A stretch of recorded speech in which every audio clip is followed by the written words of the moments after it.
Let's talk about Life Itself, which is a multi-generational ensemble drama from Dan Fogelman, who's the writer of Crazy Stupid Love and the creator of a TV series called This Is Us, which I've not seen, but is I gather, along the lines of a multi-generational ensemble drama as well. So this is very much within Dan Fogelman's wheelhouse. What is Life Itself about? It's about life. It's about life itself. It's got this incredibly pompous title like Love Actually. You know, what's this film really addressing? Life itself. What's this film really about? Love Actually.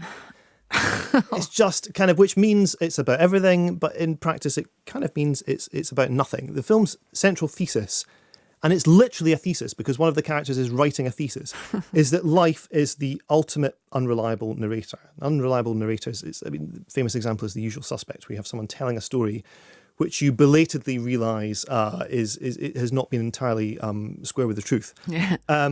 What it means in the context of this film is that life is an unreliable narrator because it throws curveballs at you, it throws surprises at you, it thinks it's leading you to one destination, and then it suddenly forks left and it takes you somewhere else completely, and something that looks wonderful can suddenly fall apart. The film opens with Oscar Isaac as Will Dempsey, this troubled screenwriter who's getting over the end of his relationship with Abby, who's played by Olivia Wilde, his ex-wife who's pregnant with their daughter. He's talking through this relationship with his therapist, who's played by Annette Bening, for a large portion of the first third of the film. This is a film that's kind of divided very strictly into generational chapters. It's hard to say too much without giving anything away. It is. Don't worry, I'm not going to. to. I'm not going to. But anyway, it also flashes back to the relationship in happier times, and here's an example of that. I love you. You're the love of my life, I'm sure of it. But sometimes it scares me how much you feel. You know, it's not something I ever thought I would be scared of, but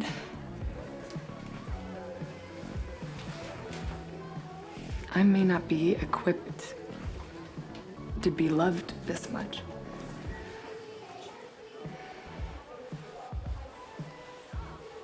I'll find another way. No. I'll find another way. Hey, I will. I will love you however you're best equipped to handle it, Abby. I will love you on odd days of the week. Baby, I will spend the rest of my life making your life better, not worse. I will love you however you're best equipped to handle it. Now, look, if you think this is not how human beings talk to each other, the film kind of admits it because of the unreliable narrator conceit, which runs basically particularly intensely during the first part of the first storyline, but really all the way through to an extent.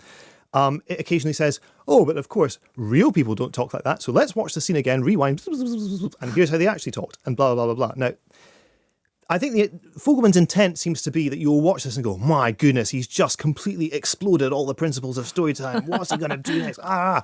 Here's what happens. When a film keeps showing me things that it then says, it wasn't true, and then does something else. Yeah. You just don't buy into anything that happens on screen. Now, look, it's not a spoiler to say a lot of people die in this film, okay? In generally grim circumstances. No names. There was a point at which, I think certainly within that first third of the film, the first storyline, there was a point at which someone shoots themselves in the head, and I was genuinely expecting them to get up and walk off, or the film to rewind and redo it. That's not how it happened. So instantly, every big dramatic moment is sapped of all its energy entirely. What the film then does, once it tells the story of Oscar Isaac and Olivia Wilde, is it moves on to the story of their daughter's life, who's played by Olivia Cook.